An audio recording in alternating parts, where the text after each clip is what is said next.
Welcome into the Pursuit of Manliness podcast, where we are vigorously equipping men to pursue biblical manliness. My name is Jarrett Samuels. I'm the host of the podcast. Men, as always, I want to thank you for taking the time and listening to today's show. If you're listening to this podcast on iTunes or Spotify, click subscribe. That way you never miss any audio content.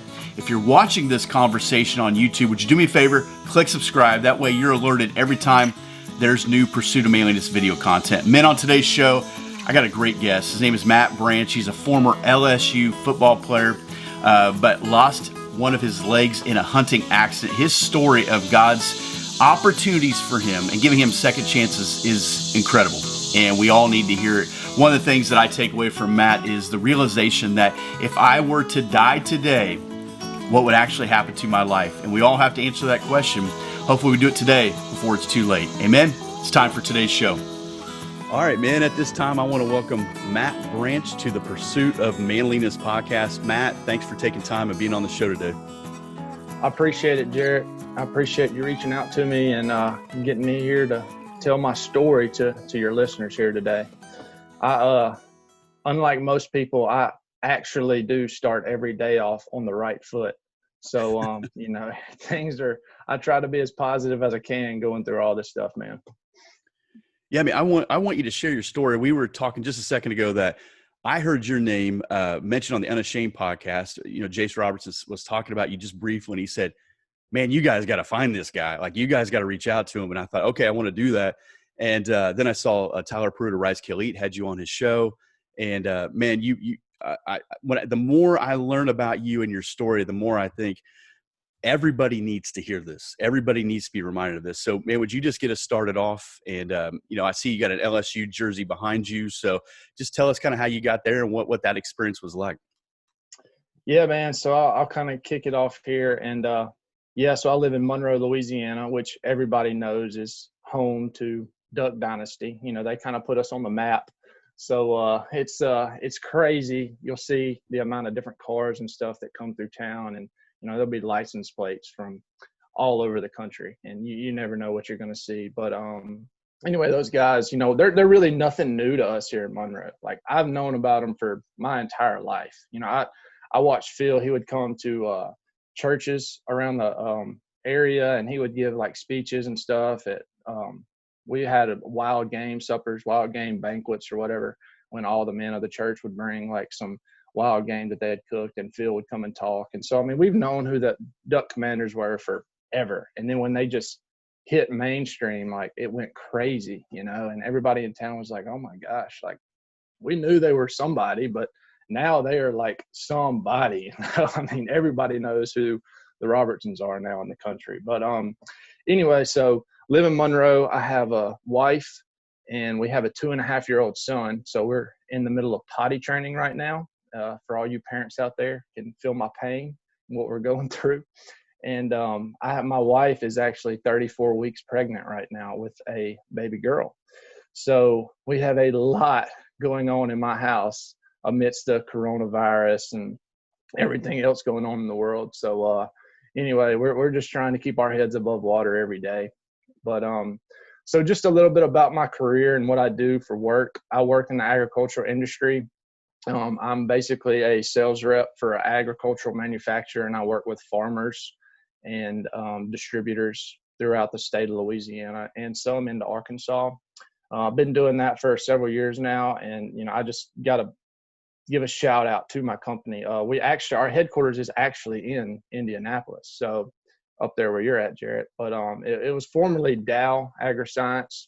Now it's called Corteva. After the merger with DuPont, they formed a new company for agriculture.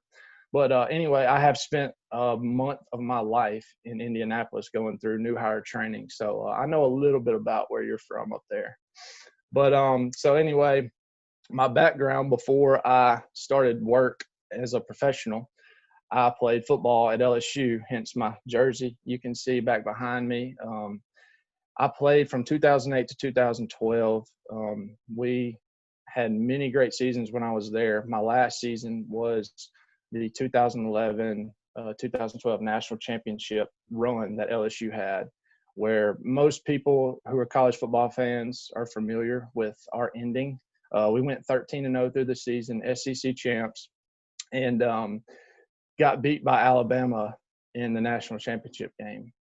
And it's still pretty tough, sore subject for us Tiger fans because, we had already beaten Alabama in the season. We had already beaten them once, and we didn't feel like they deserved to get a second chance to beat us in the biggest game of the year.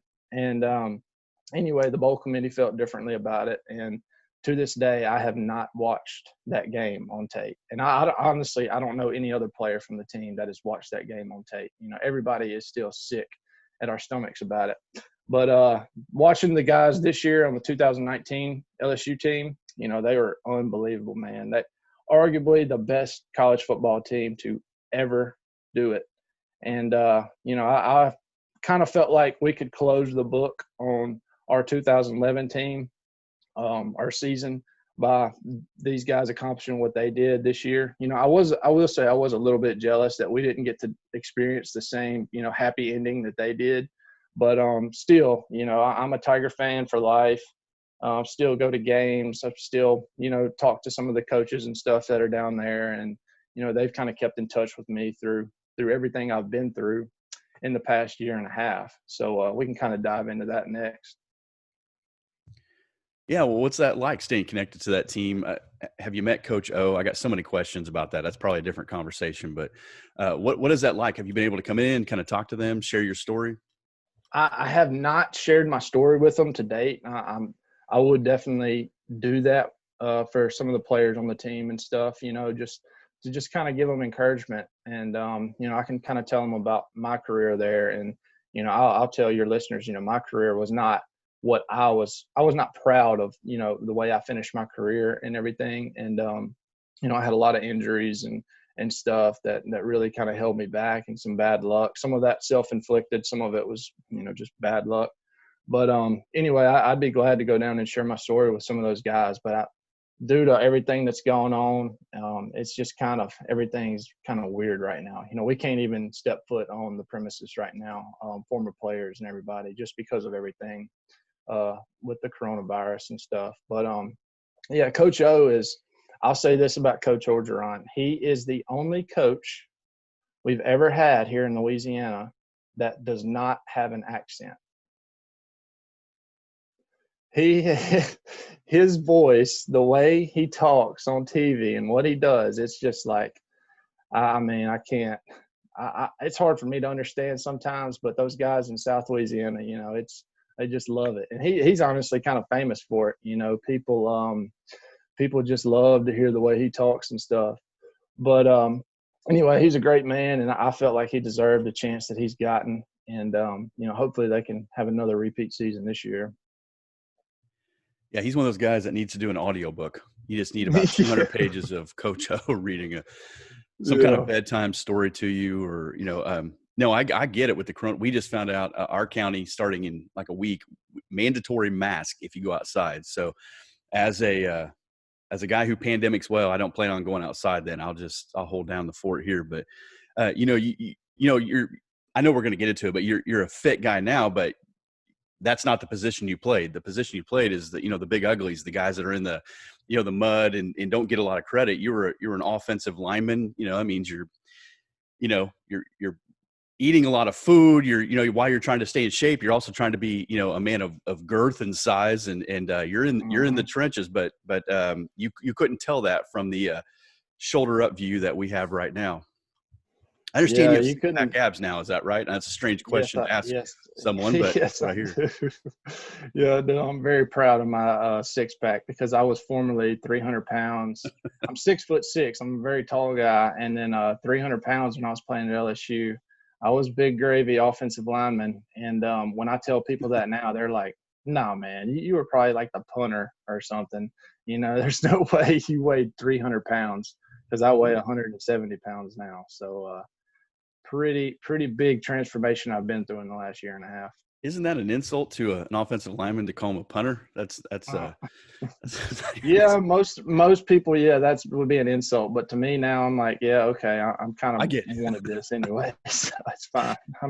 I'll forgive you. Yeah. So I'm a guy from Iowa. I have the most respect for farmers and people in that world, and I know and you guys work hard. It's it's kind of like an offensive lineman job. It's one of those that you don't get a lot of credit for, but there's a ton of pressure on people that do that. And one of the things that I learned through, getting to know you was when you left LSU, you were going to go work there and you thought, hey man, this is going to provide me an opportunity to be outside more and ultimately hunt more. Right. Yep. Yeah, that's the good thing about agriculture is because of the timings of the season, you basically have all fall and winter off, and you get to hit the woods and do a lot of hunting. And that's what I'd been doing every fall and winter since I was a kid. Really, I mean, I started hunting when I had a very young age, 7 years old, with my dad. And it's something that I've always enjoyed. And because I played football at LSU, we didn't get to really have an off season and do any hunting. So it was basically taken from me the 4 years I was there. And that just put fuel to my fire for, my passion for hunting. And ever since I graduated, that's what I've really focused on doing, when hunting season rolled around in the fall and winter. Well, tell us about the story. You're out hunting, and this is where you have your accident. This is where we get to why you're maybe one of the few guys that puts their right foot, forward every day. So what was that day like? You go out, you get ready to hunt. What are you hunting? Who's with you? Yeah, so it was December 28th in 2018. It's been about a year and a half since that day. Me and a couple of my friends were over at Eagle Lake, Mississippi, which is just north of Vicksburg on the Mississippi River. We were in the mid-morning of a duck hunt, and we decided we were going to change up locations. So we were picking up decoys, grabbing our gear to move. And as we were doing that, I walked over to a Polaris Ranger that we had, a UTV, laid my shotgun down into the bed of it. Well, we were finishing up, getting ready to leave. I was standing around the passenger side of the Ranger at that point when our black Labrador Retriever hunting dog, he jumped up into the bed of the Ranger. Well, about, I guess, a second or two after he jumped in the bed, we heard a loud crack sound. And I remember everybody just kind of looked around and froze, like confused looks on their faces, like, what was that? What just happened? And I looked down at that point and I noticed about a coffee can size hole in the bed of the Ranger. And that hole was directly next to my left leg. So immediately, the realization of what just happened hit me. I was like, this gun just went off and I'm standing right here. I didn't feel anything at first, no pain or anything. And so I decided I need to take a step back to get a little bit better look of, if I'd been hit or where the bullet went. And when I went to take a step back, my left leg didn't move. So I scrambled, trying to catch my balance. I fell to the ground. And then that's when just the adrenaline rush just hit me. I realized at that point, I had been shot and it was most likely pretty bad. A couple seconds after I hit the ground, I started, screaming and hollering at my friends. And I was like, man, I've been shot. And then two of them ran over to grab me. And at that point, I felt the effect of a sudden drop in blood pressure. Because of where I was standing and where the gun was, the shot hit the top of my left thigh and absolutely obliterated my femoral artery. So I was bleeding out fast. And basically it felt like, to me, I was almost paralyzed in a sense. It felt like somebody had just stuck a vacuum to me and just sucked 90% of the energy from my body in an instant, just boom, gone, And then once I felt the effects of the blood pressure drop, I almost fell into like a calm state. Like I could just fall asleep at any second. If I would have shut my eyes, I would have fallen asleep. Basically, couldn't move hardly. And two of the two guys that ran over to me, they picked me up and they went to load me in the Ranger. And as they were putting me in the Ranger, I lost all my vision, like completely black. Like I was blinded. And I could still hear and communicate with the guys, but I could no longer see anything. So I had to have, like, basically all my faith was in them to get me to where I needed to be. My faith was in them and God at that point, because I knew there was nothing I could do about my injury. Like I was in bad shape. did not see the actual shot. Like I never saw my leg and what it looked like after the shot hit me. And my friends didn't either. I was wearing a pair of chest waders. We were duck hunting, and nobody could really tell how much blood I was losing. I could feel that I was losing a lot of blood, but I couldn't see it. I had a little bit on my hands and a little bit on my leg, but that was it. Well, when we got close to the highway, they pulled me out of the Ranger and kind of laid me on the embankment, and they were just encouraging me to, stay awake, stay alive. And, just from what I remember, like I knew, I was dying. I knew I was not going to live much longer if I did not get some help fast. And, at that point, all the emotions of, what you go through when you're about to die, when you realize like your time is up on this earth, just started to just weigh on me. And, I felt like, every regret and, my mistakes just kind of came rushing back to me. And I just felt like a evil presence, like around me. Like I did not feel like I was going to a good place, and I knew I was about to leave the earth, and I was not sure where I was headed. I grew up in the church, and, I was baptized at 9 years old, but through my late teens and 20s, I just kind of fallen away from what I'd, learned as a child, as a young man in church. And I was a selfish person. I chose to live a selfish life. I did what I wanted to do when I wanted to do it. My belief in Jesus's story had kind of been on shaky ground, and I was, having doubts about some of the things I had learned. And, to this day, when I think back on my experience, that knowing I was about to die and knowing the feelings that were coming over me, I felt like I was going to hell almost, and I've had, conversations with people that say, well, I've seen you, I saw you were baptized at 9 years old, you were fine, you were going to heaven. And, I can't say I didn't used to think the same thing. I figured I had, my insurance policy. I was good, and, but after the experience that I had that day, I don't believe that, you can just get baptized, get saved, and then go on living your life like you want to.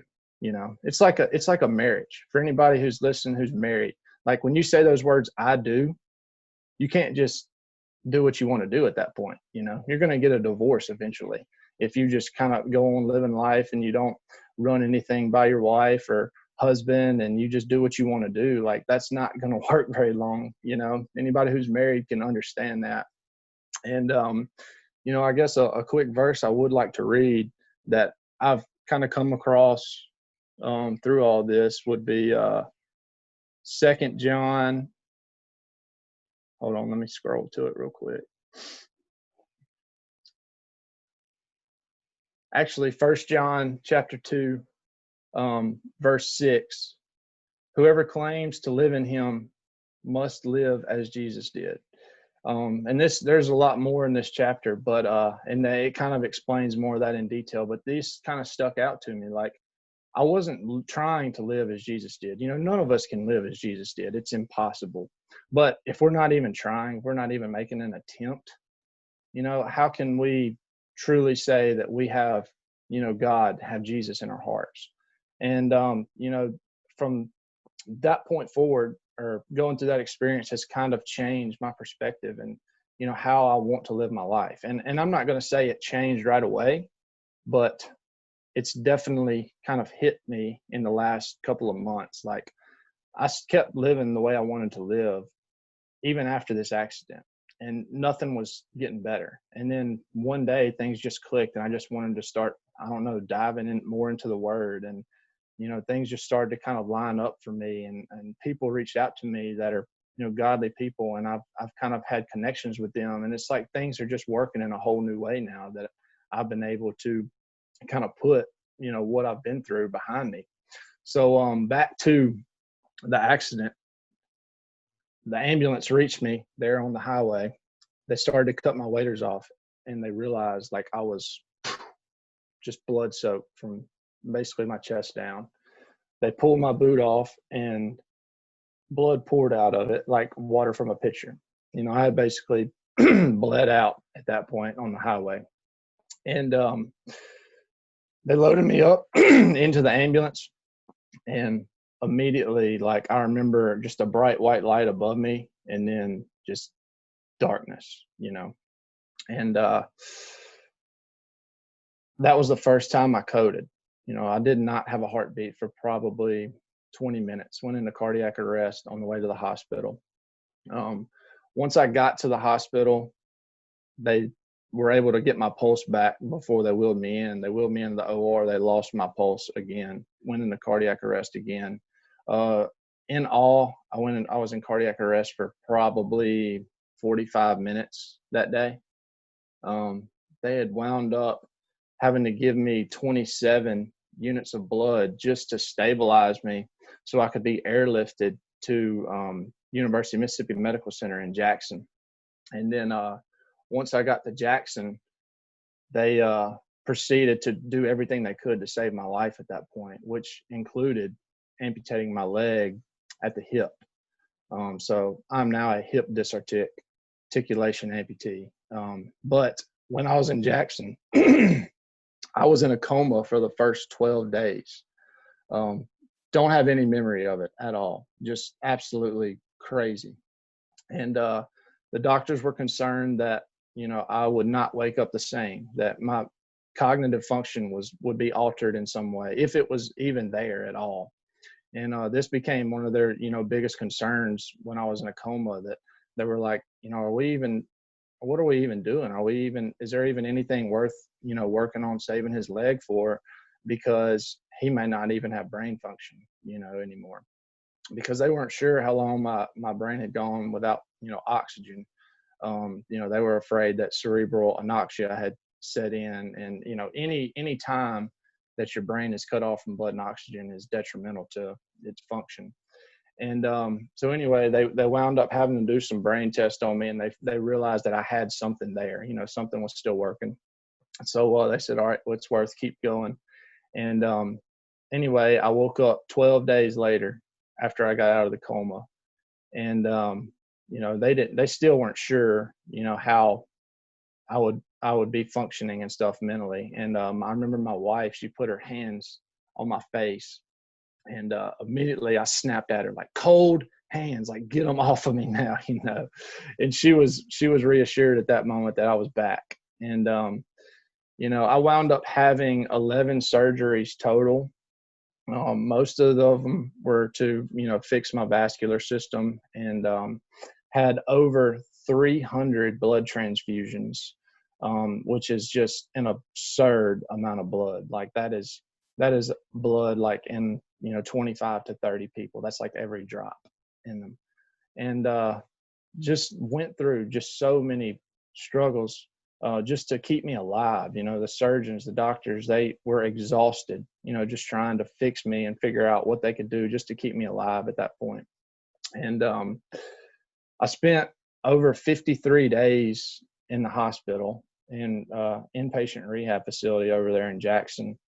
And it was a lot of, struggle that I had to deal with, that I had to go through to, be able to overcome all of that.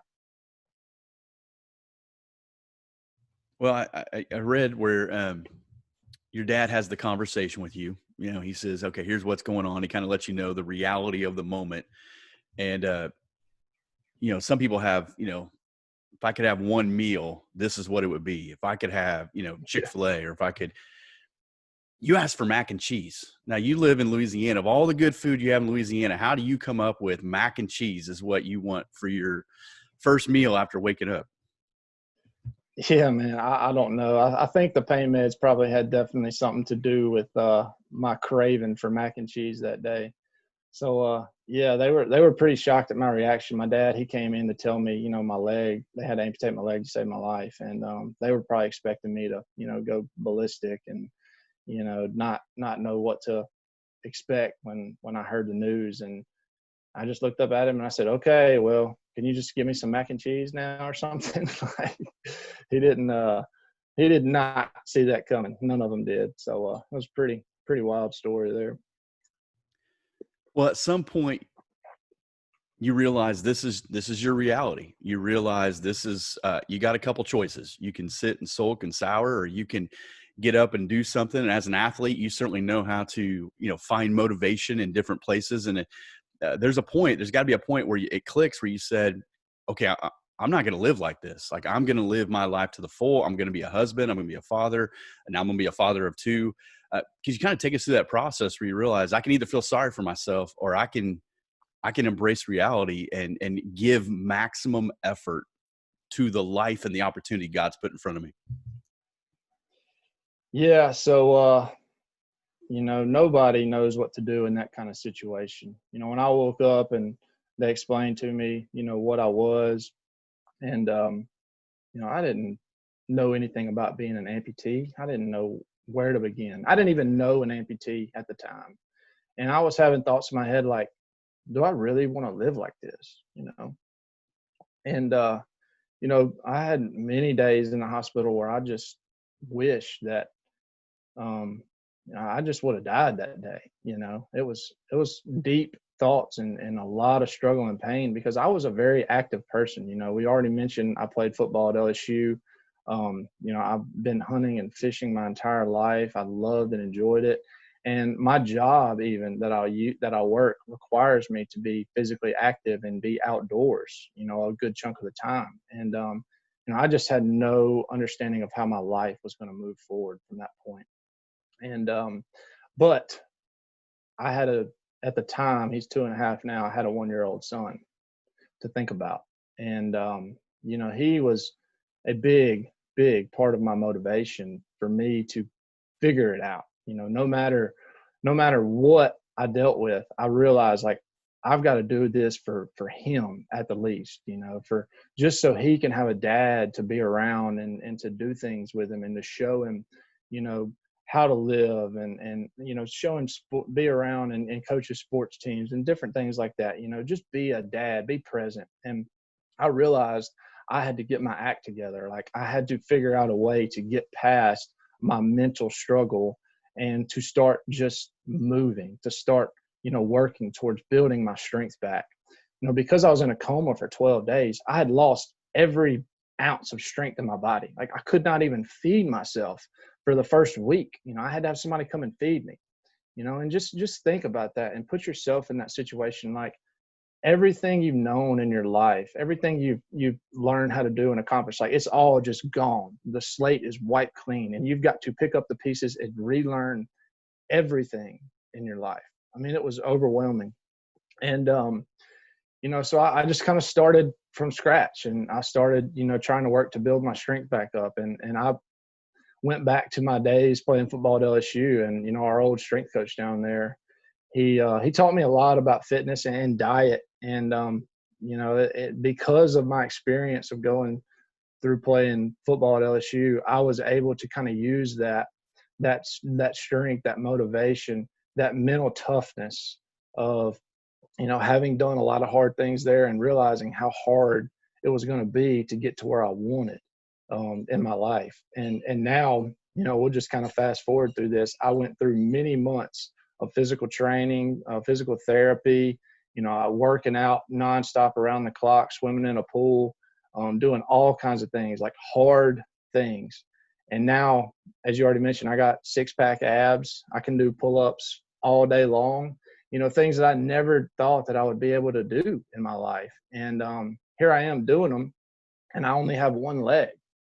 And, that just kind of brought me full circle from my LSU career. I already mentioned it kind of ended in a way that I was not proud of.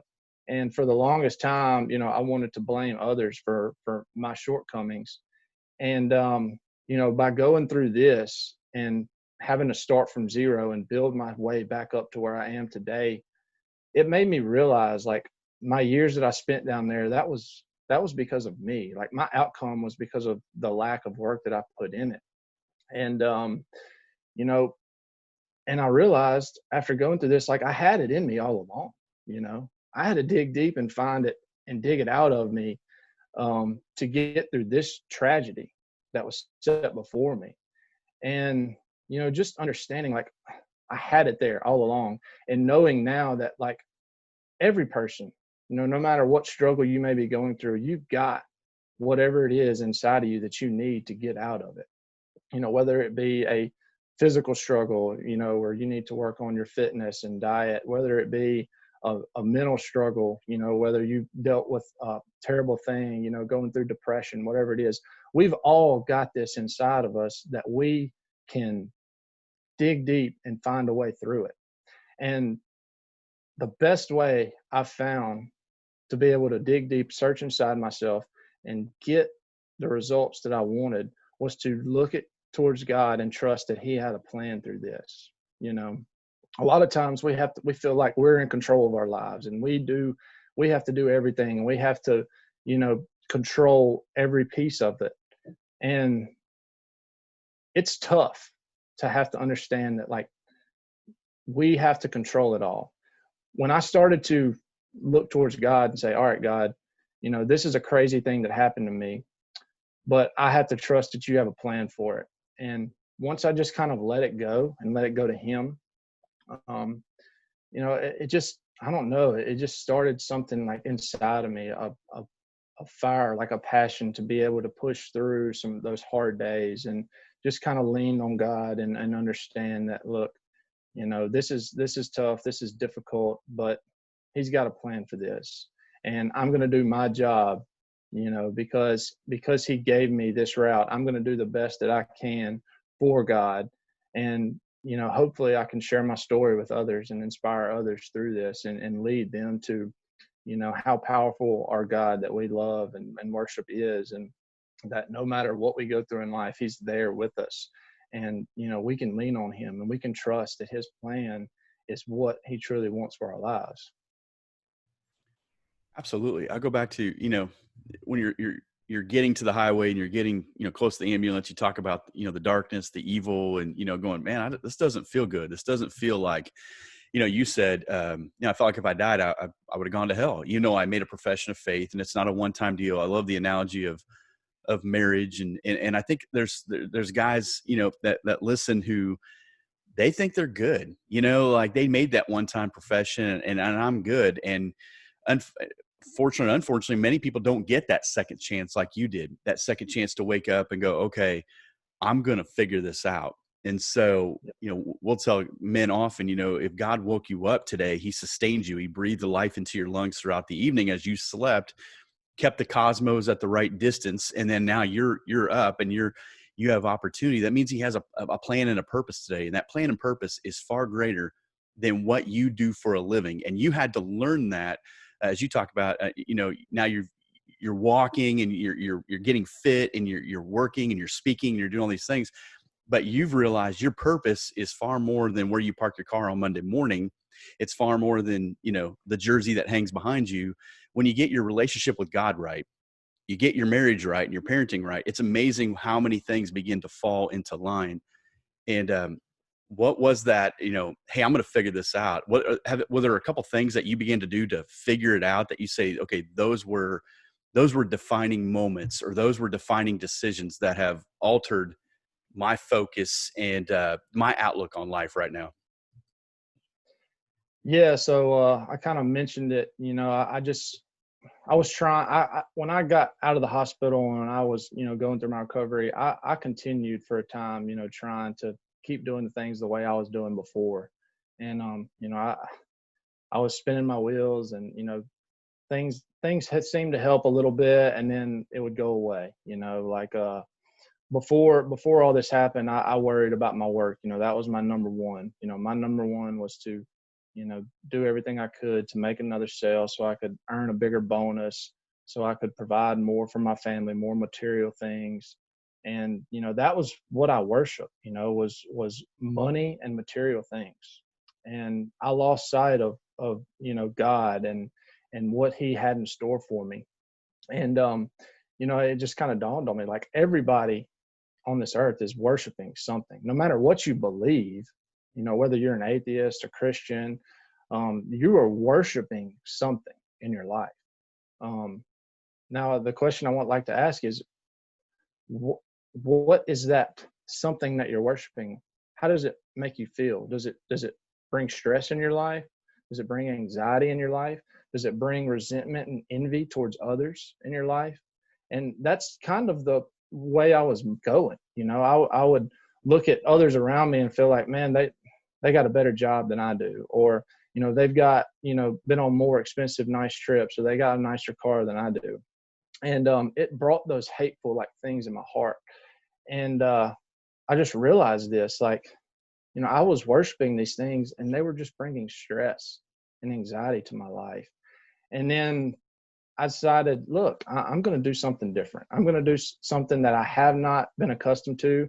I'm going to dive deep in this word, and I'm going to start to try to live as Jesus did. And then it's hard for me to explain, but when I made that conscious decision, when I started to, seek answers in the Bible and seek answers through God and his ways of speaking to us, I just felt like an overwhelming like sense of relief and just like almost like a joyful feeling in my life. And it's nothing like I'd ever experienced, in my first, I guess, 7 years of my, professional working career, when I was worshiping these other things that weren't bringing me that. And then, I'm able to put that on the back burner now and focus more towards God and the blessings that he has given me throughout my life. Everybody listening to this has blessings in your life. Like, hear it from me. If you have two legs, I promise you are blessed in your life. No matter what else you have, if you've got two legs, you're blessed. Like, believe me. And, just realizing, like, quit worrying about all these things and focus on God, and the rest will sort itself out. Now, I'm not saying to lose focus and just forget, working and doing your career. Like, obviously we're called to work every day and do what we can. But, just don't let that be your number one thing in life. Don't let that be your number one passion and what you are actually worshiping. Worship God, and he will take care of the rest of it. Yeah, he owns it all. I mean, it's all his, and his. I, that's kind of the Pursuit of Manliness story. Is I was a pastor and kind of just apathetic, going through the motions. But when I got serious about the Word of God, I went back to Genesis and just started taking notes. There's no secret sauce to this. It's let God be God. Okay. And so when you let God be God and you be obedient in a worshipful, creature that he has created in his image with his DNA written all over us, it's amazing how many things come into focus, the clarity, the clearness of thought, the willing spirit that begins to and guys that don't get in the Word of God, they just go, nah, they just don't believe it. And it's one out of one. These guys that will dive into Scripture and begin to take a serious look at themselves and then try to live it out, not perfection, but try to live it out. It's amazing what will come of that. And as you say, if you got two legs, you're blessed. I've worked with hearing and visually impaired kids and stuff, and see just the radical perspective they have when I have on the surface so much more, yet internally they possess far more than I ever had when I was, because they see things, whether they're blind or not, differently than I do. And I think you're right. It's that moment where you realize there's nowhere to look but up. And oftentimes we're so guilty of looking down. I look down at what I have, I down at my phone, I look down at people around me. And man, I appreciate you sharing that story, that wake up call. So in the last couple months, has there been something in Scripture or something that maybe a sermon you heard or something you said, man, that's what I needed. That was the right timing, because you put yourself in that position to let God be God. Has there been a moment where you say, okay, that's my charging orders. That's why I'm here. Yeah. So recently we've been studying the book of Ecclesiastes in a men's Bible study group I'm in. And, the first, I guess it's like the first 11 chapters are pretty much of Solomon talking about all the things he accomplished in life, like the richest man of his time and the wisest man of his time and everything. And, it all boils down to, he's talking about everything he's accomplished. And in the end, to him, it's like, it didn't mean anything. all the things he had accomplished and fought over and worked for. And it never really gave him satisfaction in his life. And when I started to dig into that book and read it, like, it really struck a chord with me, because I experienced those same things. On December 28th, when I was laying there knowing that my time on this earth was soon going to come to an end, I wasn't thinking about, the house I lived in. I wasn't thinking about the truck I drove, or, what job I worked, or any of those things. I was thinking about where I was going next. Like, what is next for me? Where's my relationship with God? Where's my relationship with his son, Jesus Christ, right now? That's what I was thinking about. And that's all that mattered.